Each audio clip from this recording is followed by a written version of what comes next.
Hello दोस्तों। बहुत दिनों से आप न्यूज़ में देख रहे होंगे कि यूएस ने इंडिया को करेंसी मैनिपुलेशन वॉच लिस्ट में डाला है। ये देखिए, यहाँ पर कटआउट है न्यूज़ का। लिखा हुआ है, don't take US warning on currency manipulation lightly. तो आखिर ऐसा क्या हुआ कि यूएस ने अपने इतने अच्छे अलाई इंडिया को अपनी करेंसी मैनिपुलेशन वॉच लिस्ट में डाला? क्या गलती रही इंडिया की? क्या सही है या गलत? हम इस सब के बारे में जानेंगे और साथ ही डिटेल में पढ़ेंगे करेंसी मैनिपुलेशन होता क्या है। तो चलिए आगे बढ़ते हैं और शुरू करते हैं इस वीडियो को। करेंसी मैनिपुलेशन ये टॉपिक है आज का। इस वीडियो में बताऊंगा बाय इज इन न्यूज़, इसकी परिभाषा क्या है और कैसे कंट्री कर पाती है मैनिपुलेट करेंसी को, और ये हमारी इकोनॉमी के लिए गुड है या बैड ये भी बताऊंगा, और इस लिस्ट में आने के केसेस क्या हो सकते हैं ये सब मैं आपको आज इस वीडियो में डिटेल में बताऊंगा। तो चलिए अब आगे बढ़ते हैं। मैं हूँ साकेत राज साहू और अपना नया चैनल लेकर आया हूँ मैं, इसका नाम है knowledge unlimited study revise score. तो चलिए, you can follow me on Instagram knowledge unlimited or YouTube knowledge unlimited my channel. Start this video with the news. So news क्या थी कि यूनाइटेड स्टेट्स है जो उसने इंडिया को वंस अगेन, क्योंकि एक बार पहले भी डाल चुका था इस लिस्ट में, और उस लिस्ट का नाम क्या है, नॉर्मली उसको बोलते हैं करेंसी मैनिपुलेशन लिस्ट, बट पूरा नाम उसका है, ध्यान रखिएगा आप इसको, questionable foreign exchange policies and currency manipulation. ये लिस्ट है पूरी। नॉर्मली इसको न्यूज़ में करेंसी मैनिपुलेशन लिस्ट बोलते हैं। ठीक है, तो आगे बढ़ते हैं। और हाँ, कौन डालता है, कौन किसके पास पावर है यूएस में? US treasury department, finance ministry होती है जो कि वहाँ की। ठीक है, तो अब देखिए डेफिनेशन करेंसी मैनिपुलेशन की पढ़ते हैं। न्यूज़ तो ठीक है, पर आखिर होता क्या है करेंसी मैनिपुलेशन ये जानते हैं। तो करेंसी मैनिपुलेशन ये परिभाषा है जो वो मैंने अपने हाथों से लिखी है, सिंपल शब्दों में एकदम, जो मैं आपको चाहता हूँ कि मैं आपको सिंपल शब्दों में समझा सकूँ इस बड़े से टॉपिक को। तो ठीक है, आज आप इसको पूरा क्लियर करके ही जाएंगे यहाँ से। तो देखिए, currency manipulation is defined as the artificially controlling of the exchange value of any currency with respect to other currency. ठीक है, अदर करेंसी नॉर्मली न्यूज़ में चल रहा है कि डॉलर के, क्योंकि डॉलर क्यों है, डॉलर क्यों बताऊंगा मैं आपको, पर नॉर्मली अदर करेंसी के रिस्पेक्ट में इसको देखा जाता है। तो स्पेशली डॉलर, क्यों स्पेशली डॉलर? क्योंकि डॉलर है जो इंटरनेशनली एक्सेप्टेड करेंसी है और इंटरनेशनल मार्केट में उसी के द्वारा ट्रेड किया जाता है। तो ठीक है, और ये देखिए एग्जांपल के तौर पर लिखा है कि अभी चल रहा था 76 रुपये का एक डॉलर चलता है, तो ये है करेंसी। ठीक है, तो हाँ, और ये एक्सचेंज रेट बोलते हैं। एक्सचेंज रेट क्या होता है बताता हूँ। एक्सचेंज रेट है, हम किसी दूसरी कंट्री में जाएंगे, अब हमारे पास तो रुपया है, रुपया दूसरी कंट्री में नहीं चलेगा। मान लीजिए आप गए यूएस गए या फिर इंग्लैंड गए, यूएस में जा देते हैं, तो ठीक यूएस गए आप लोग, तो यूएस में आपको जाके शॉपिंग करनी है, आईफोन्स खरीदने हैं, कार खरीदनी है, जो भी आप खरीदना चाहते हैं, तो वहाँ पे आपको चाहिए डॉलर। डॉलर मिलेगा कैसे? डॉलर के लिए आप अपना रुपया लेके जाएंगे। ठीक है, फॉरेन एक्सचेंजेस होते हैं, उसमें आप जाएंगे, आप तो एक रेट होगा, फिक्स रेट होगा जिसमें आपको वो मिलेगा। तो जैसे कि अभी 76 रुपये में बताया जैसे, ठीक है, तो 76 रुपये का एक डॉलर मिलेगा आपको, तो आप जाएंगे। अब ये एक्सचेंज रेट होता है, तो कभी ये 76 था, कभी 50 था, कभी 80 भी हो सकता है, तो ये एक्सचेंज रेट होता है। ठीक है, तो एक्सचेंज रेट डिपेंड करता है कि करेंसी का रेट क्या चल रहा है मार्केट में। ठीक है, तो करेंसी का रेट कैसे तय होता है ये, कि price of currency in terms of another currency. ठीक है, कि 76 रुपये इक्वल टू $1, 90 रुपये equal to 1 pound, whatever. तो ठीक है, एग्जाम्पल यही होता है। एग्जाम्पल जैसे कि आपको यहाँ पे कोई चीज़ 50 रुपये की मिल रही है, तो वहाँ पे अगर उसका रेट है तो 50 रुपये के बदले $1 आपको देना होगा, तो उसको आपको कन्वर्ट करवाना होगा। ठीक है, तो यही है कि करेंसी कितना रेट है करेंसी का, उसके हिसाब से उसकी अफोर्डेबिलिटी पता चलती है। ठीक है, अफोर्डेबिलिटी पता चलती है क्योंकि अगर मान लीजिए आपका रुपया 50 रुपये में $1 देता है, तो आपको 100 रुपये के $2 मिल जाएंगे। बट अगर आपका रुपया सिर्फ $100 का ही है, 100 रुपये में $1 देता है, तो फिर आपको एक ही डॉलर मिलेगा। तो करेंसी जितनी सस्ती होगी उतना ज़्यादा आपको अच्छा अफोर्ड कर पाएंगे आप ज़्यादा से ज़्यादा चीज़। ठीक है, उनके लिए तो देखिए, उन लोग के लिए कोई $50 की चीज़ $85 में रहेगी, और आपके लिए तो ज़्यादा हो जाएगी ना। अगर रेट बढ़ गया, इसका ये ₹76 का है और ये 80 का हो गया, तो आपको तो महंगा हो गया ना ये आपके लिए। तो वो अफोर्डेबिलिटी तय करता है, ठीक है। तो ये हो गया। अब आगे बढ़ेंगे, तो गवर्नमेंट कैसे मैनिपुलेट करती है। गवर्नमेंट के जो होते हैं वहाँ पे गवर्नमेंट तो डायरेक्ट इंटरवीन करती नहीं है। गवर्नमेंट जो होती है मॉनेटरी पॉलिसीज़ में इंटरवीन करती नहीं है। उनका बस उनके द्वारा जो उनके बिहाफ में कौन काम करता है, सेंट्रल बैंक। यहाँ पे कौन है, सेंट्रल बैंक आरबीआई है, रिजर्व बैंक ऑफ इंडिया। तो गवर्नमेंट के बिहाफ में वो काम करते हैं, और वो इंटरवीन करते हैं किसमें, मार्केट में। कैसे करते हैं, तो जो अभी आप देख रहे होंगे कि बहुत दिनों से इंडिया का जो फॉरेन एक्सचेंज रिज़र्व है वो बढ़ते जा रहा है। कैसे बढ़ रहा है, क्योंकि फॉरेन रिज़र्व जो होता है उसमें फॉरेन करेंसीज होती हैं। फॉरेन करेंसी कैसे आ रही है वहाँ पे, क्योंकि इंडिया उसको ख़रीद रहा है मार्केट से। इंडिया मतलब कि सेंट्रल बैंक मार्केट से। जैसे ही डॉलर की सप्लाई बढ़ते जाती है, उसी डॉलर की सप्लाई बढ़ेगी तो क्या होगा, डॉलर की सप्लाई इंक्रीज़ होगी तो क्या होगा, क्या होता है, सप्लाई, हाँ, सप्लाई डिमांड का तो सभी को आपको कॉन्सेप्ट पता ही होगा। नहीं पता तो मैं बता देता हूँ। देखिए, डिमांड और सप्लाई, ठीक है। जैसे डिमांड इंक्रीज़ होती है तो क्या होता है, प्राइस का रेट, रेट लिख देता हूँ मैं इसमें, ठीक है, रेट। तो डिमांड अब बढ़ रही है मार्केट में, ठीक है, बहुत बढ़ रही है, और समय जो सप्लाई है उतनी फिक्स है, वो फिक्स रखते हैं इसको भी अपन, है ना, कांस्टेंट। तो कांस्टेंट है, और डिमांड बढ़ते जा रही है। डिमांड बढ़ेगी तो लोगों को जितना भी रुपये में दोगे आप लेते हैं तो रेट इंक्रीज़ होगा। और डिमांड घटेगी, अब डिमांड घट गई, कोई चीज़ ले ही नहीं रहा है कोई इंसान, तो क्या होगा, उसको सस्ते में बेचना ही, निकालना ही पड़ेगा उसको, तो रेट भी डाउन होगा, ठीक है।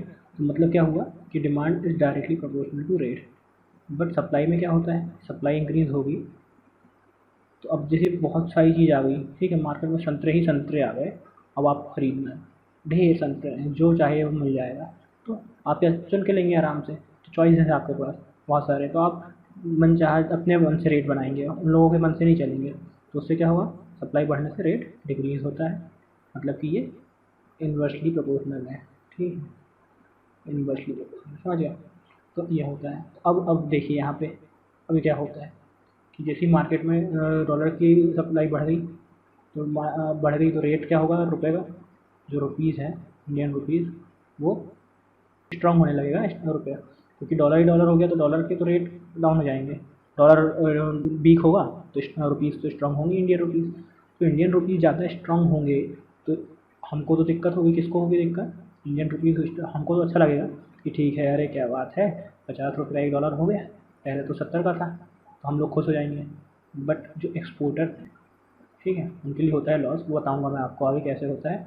तो इसलिए इनको इंटरवीन करना पड़ता है, ठीक है, खरीद लेती हैं तो हो जाता है। तो अभी क्या हुआ है, रिसेंटली आरबीआई ने 5% ऑफ आवर जीडीपी, तो और जीडीपी कितनी है, 3 ट्रिलियन बोल रहे थे, तो 3 ट्रिलियन से तो अब घट गई है, क्योंकि अभी तो माइनस में जीडीपी गई थी, माइनस में जीडीपी गई थी, तो अभी अपनी हो गई है लगभग 2.6 ट्रिलियन हो गई है, ठीक है, ट्रिलियन डॉलर में, 2.6 ट्रिलियन डॉलर हो गई है। तो वो लगभग आता है 130 बिलियन डॉलर, उसका 5%, ठीक है, इतना खरीदे।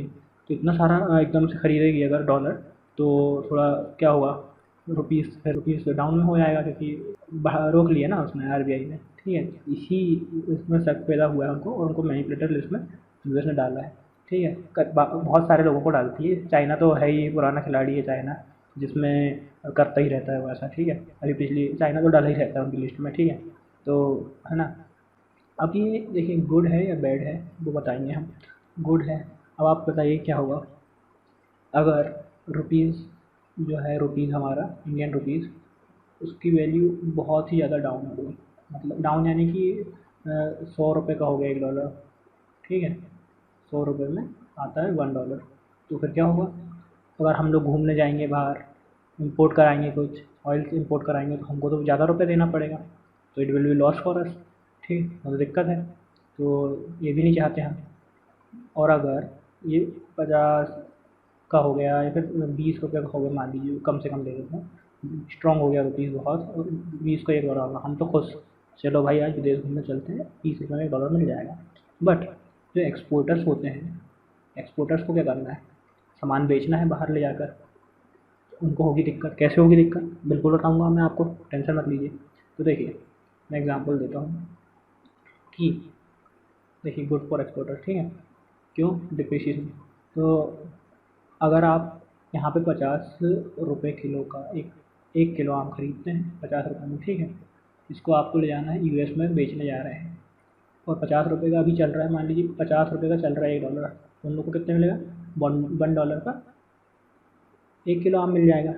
बट अगर इसको हम कर देते हैं स्ट्रॉन्ग करने का मतलब स्ट्रॉन्ग हो गया रुपया, तो ये हो जाएगा मान लीजिए 40 रुपये में आने लगा $1। बट ठीक है 40 रुपये का आने लगा, और आम 50 रुपये किलो ही बिकेगा। यहाँ इंडिया में तो कोई रेट का चेंज नहीं होगा, ये करेंसी एक्सचेंज रेट का चेंज हो रहा है, ठीक है। तो 50 रुपये किलो का तो आम मिल ही रहा था, अब 40 का पर $1 आने लगा। तो वहाँ पे जब वो लेके जाएगा तो उसको क्या है, उसको तो देना है 50 रुपये, पर $1 में तो 40 रुपये आएंगे।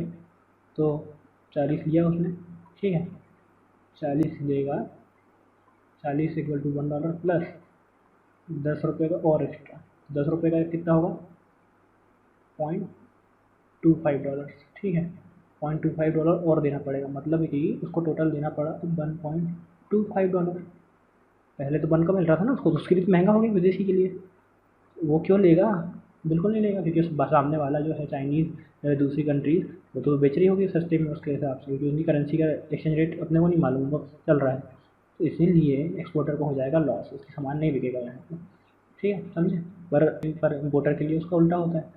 इसलिए जो आरबीआई होती है वो चाहती है कि ये सब स्टेबिलिटी बनी रहे इकोनॉमी में, तो वो बिल्कुल भी इंटरवीन करके इतना ज़्यादा भी कम नहीं करती, ना इतना ज़्यादा बढ़ाती है, स्ट्रॉन्ग करती है रुपये को, ना डिप्रिशिएट करती ज़्यादा, ना अप्रिशिएट करती है, क्योंकि इकोनॉमी है जो स्टेबल रहना चाहिए।